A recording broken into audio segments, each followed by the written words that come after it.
সন্ত্রাসী এরা, এই যে ছাত্র শক্তি লোকেরা, এরা সবগুলো সন্ত্রাসী এরা।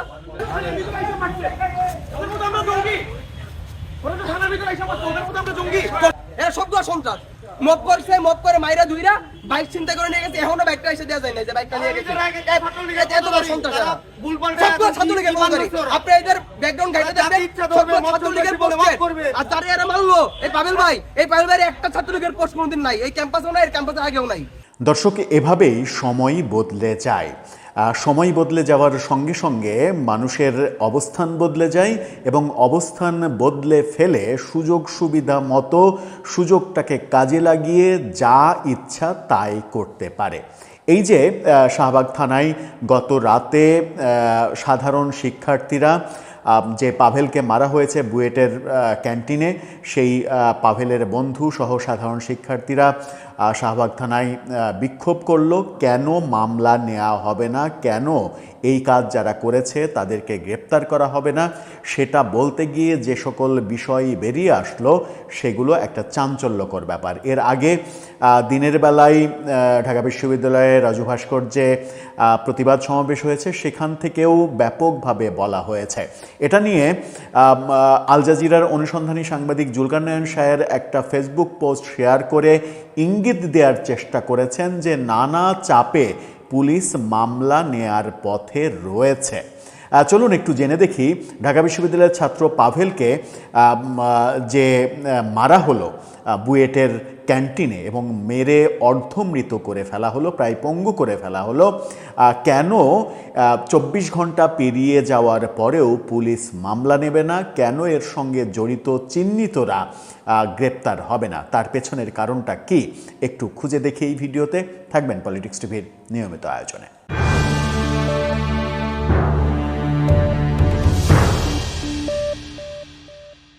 দর্শক, বলছিলাম ছাত্রলীগ সন্দেহে পেটানো, অথচ এই পাভেলের বন্ধুরা সবাই দাবি করছে পাভেল জীবনে কোনোদিন ছাত্রলীগ তো দূরের কথা, কোনো রাজনীতি করেনি, কোনো দলের সে কোনোদিন কোনো পদে ছিল না, কোনো কমিটিতে ছিল না, কিন্তু তাকে যারা পিটিয়েছে, তাকে যারা অর্ধমৃত করেছে তারা অনেকেই ছাত্রলীগের পোস্টেড নেতা ছিল এর আগে, এই অভিযোগটা করা হয়েছে।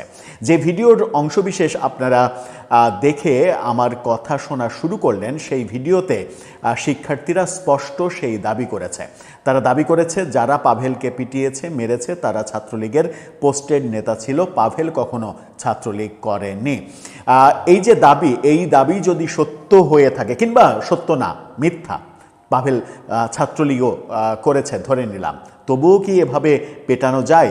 তবুও কি এভাবে পেটানোর পরে পুলিশ মামলা না নিয়ে 24 ঘন্টা অতিবাহিত করে ফেলবে?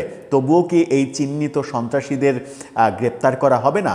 এই শিক্ষার্থীরা যে দাবি করছে, বিশেষ করে ছাত্র শক্তির যারা পিটিয়েছে তাদেরকে উদ্দেশ্য করে এই শিক্ষার্থীরা গত রাতে শাহবাগ থানার সামনে বিক্ষোভ করেছে এবং পুলিশ কেন মামলা নিতে কার্পণ্য বোধ করছে সেই ব্যাপার নিয়ে হট্টগোল শুরু হয়।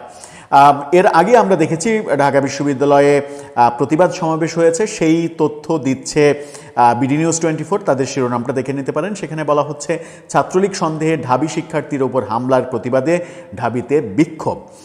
সেখানে বলা হচ্ছে যে ঢাকা বিশ্ববিদ্যালয়ের দর্শন বিভাগের শিক্ষার্থীকে ছাত্রলীগ সন্দেহে মারধরের প্রতিবাদে বিক্ষোভ সমাবেশ করেছে সন্ত্রাস বিরোধী ঢাকা বিশ্ববিদ্যালয়ের শিক্ষার্থীবৃন্দ, ব্যানারে একদল শিক্ষার্থী।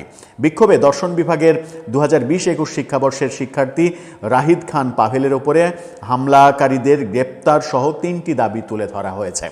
সেগুলো হলো ছাত্রদল নেতা শাহরিয়ার আলম সাম্য হত্যায় জড়িতদের দ্রুত আটক, তাদের দৃষ্টান্তমূলক শাস্তি এবং ঢাকা বিশ্ববিদ্যালয়ের শিক্ষার্থীদের জন্য নিরাপদ ক্যাম্পাস নিশ্চিত করা।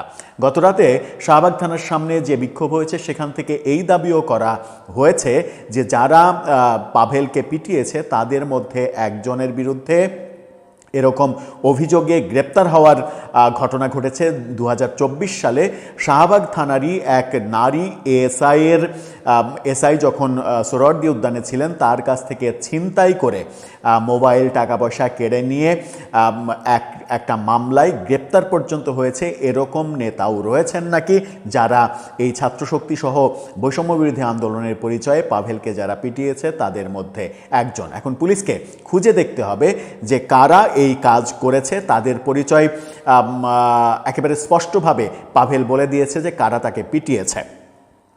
সমাজতান্ত্রিক ছাত্র ফ্রন্টের একাংশের ঢাবি শাখার সদস্য সচিব অদিতি ইসলাম বলেছেন, কোনো মানুষের বিরুদ্ধে অভিযোগ থাকলেই তার উপরে প্রমাণ ছাড়াই হাত তোলা হচ্ছে। ঢাকা বিশ্ববিদ্যালয়ের ছাত্রশক্তি নামক সংগঠনের কর্মীরা একজনকে 5 দফায় পিটিয়েছে, শিকল দিয়ে মেরেছে, তার আঙুল থেঁতলে দিয়েছে। এ ধরনের অমানবিক আচরণ কোনোভাবেই কাম্য নয়। পাভেল যেটা জানিয়েছে সেটা হচ্ছে যে তাকে তিন জায়গায় নিয়ে গিয়ে পেটানো হয়েছে। প্রথমে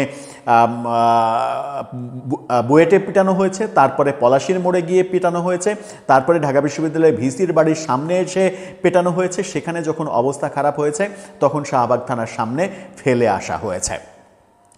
টেলিভিশন অ্যান্ড ফটোগ্রাফি বিভাগের শিক্ষার্থী রাফিউর জামান জুয়েল তিনি বলেছেন, জুলাই গণ অভ্যুত্থান হয়েছিল ফ্যাসিবাদের বিরুদ্ধে এবং মত প্রকাশের স্বাধীনতার জন্য, কিন্তু বর্তমানে জুলাইয়ের দোহাই দিয়ে যে মব কালচার তৈরি হচ্ছে এই আন্দোলনের সেটা চেতনাপন্থী। এরা জুলাইয়ের সামাজিক চুক্তিকে ভঙ্গ করে ছাত্র রাজনীতিকে ভঙ্গুর করছে, যাকে জুলাইয়ের সাথে বিশ্বাসঘাতকতা বলা হচ্ছে। পাভেল বলেছেন, আমি বুয়েটের কাজী নজরুল ইসলাম হলে সেহরি খেতে গিয়েছিলাম। সেখানে হাসিব, শুভ, সাইফুল্লাহ, মহিউদ্দিন ও আবরারও খাচ্ছিল। তাদের নেতৃত্বে প্রায় 20-25 জন আমাকে কোনো কারণ ছাড়াই 2 থেকে 2.5 ঘন্টা ব্যাপী পিটিয়েছে। আমার দোষ থাকলে আমাকে পুলিশের হাতে তুলে দেওয়ার অনুরোধ করেছি বারবার, কিন্তু শোনেনি। পাভেল বলেছেন, তারা সেখান থেকে মেরে পড়ায় আমাকে পলাশীতে এসে মেরেছে, আবার সেখান থেকে আমাকে বাইকে করে ভিসি চত্বরে নিয়ে এসে কয়েকজন মিলে পিটিয়েছে। পরে আমার অবস্থা খারাপ হয়ে গেলে শাহবাগ থানায় ফেলে দিয়ে গেছে। তারা আমাকে ছাত্রলীগ বলে পেটায়। আমি কখনো কোনো সংগঠনে ছিলাম না, আমার কোনো পদ কোনো সংগঠনে নেই। পাভেল যাদের বিরুদ্ধে মারধরের অভিযোগ এনেছেন তাদের মধ্যে আছেন জাতীয় ছাত্রশক্তির ঢাকা বিশ্ববিদ্যালয়ের শাখার নেতা সাইফুল্লাহ, বৈষম্যবিরোধী ছাত্র আন্দোলনের নেতা হাসিব আল ইসলাম, সর্দার নাদিম মোহাম্মদ শুভ, মোহাম্মদ মাহিউদ্দিন ও আবরার সহ অনেকে। এই যে বৈষম্যবিরোধী আন্দোলনের নেতা হাসিব আল ইসলাম, সম্ভবত তিনি 24-এ আন্দোলনে জেতার পরে একটা টেলিভিশন চ্যানেলের সাক্ষাৎকারে বলেছিলেন, আমরা যদি পুলিশ না মারতাম, আমরা যদি থানায় আগুন না দিতাম, আমরা যদি মেট্রো রেলে আগুন না দিতাম, তাহলে এই বিপ্লব এত দ্রুত সফল হতো না।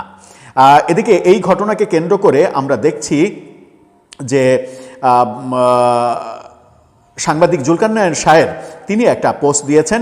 সেই পোস্ট মহিউদ্দিন মোহাম্মদের পোস্ট শেয়ার করেছেন। শেয়ার করে তিনি লিখেছেন যে পাভেলকে যারা পিটিয়ে আহত করেছে এদের বিরুদ্ধে যদি মামলা হয়ে থাকে তাহলে অনতিবিলম্বে তাদের গ্রেপ্তার নিশ্চিত করতে হবে। পোস্টটা নিশ্চয়ই আপনারা দেখে নিলেন। সেখানে মহিউদ্দিন যে পোস্টটায় যেটা লিখেছিলেন সেখানে হচ্ছে, প্রধানমন্ত্রী তারেক রহমানের নির্দেশে পুলিশ মামলা নিচ্ছে। এতিম ছেলে পাভেলকে সেহরির টেবিল থেকে উঠিয়ে নির্মমভাবে পিটিয়ে জখম করার ঘটনায় যারা জড়িত তাদের বর্তমান অবস্থান জানিয়ে সহযোগিতা করুন, তাদের কাউকে ছাড়া হবে না। মহিউদ্দিন মোহাম্মদ পাঠক পরিবারের সদস্যরা হাসপাতালে পাভেলের দেখাশোনা করছে। গ্রেপ্তার না হওয়া পর্যন্ত প্রতিবাদ অব্যাহত রাখুন, জড়িতদের ধরতে পুলিশকে সহযোগিতা করুন। এই পোস্টটা জুলকারনায়ন শায়ের শেয়ার দিয়েছেন।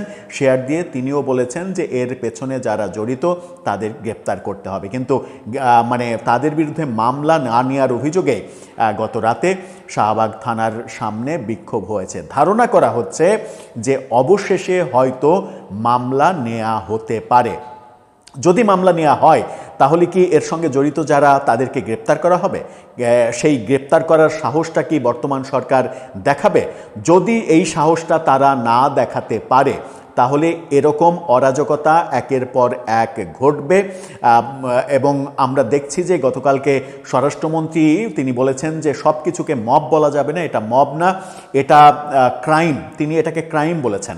ক্রাইম যেহেতু বলেছেন, এটা ফৌজদারি অপরাধ হিসেবে মামলা হতে হবে এবং তাদের বিরুদ্ধে মানে এই যে হত্যাযজ্ঞ করে তোলা এবং অ্যাটেম্প টু মার্ডারের মামলায় তাদেরকে শাস্তি দিতে হবে, এই দাবি বিভিন্নজন জানাচ্ছেন। হবে কি সেটা? আমার কেন যেন মনে হয় যে না হওয়ার সম্ভাবনাই বেশি। দর্শক, আপনার কাছে কি মনে হয়? আপনার মতামত জানিয়ে লিখতে পারেন আমাদের কমেন্ট বক্সে।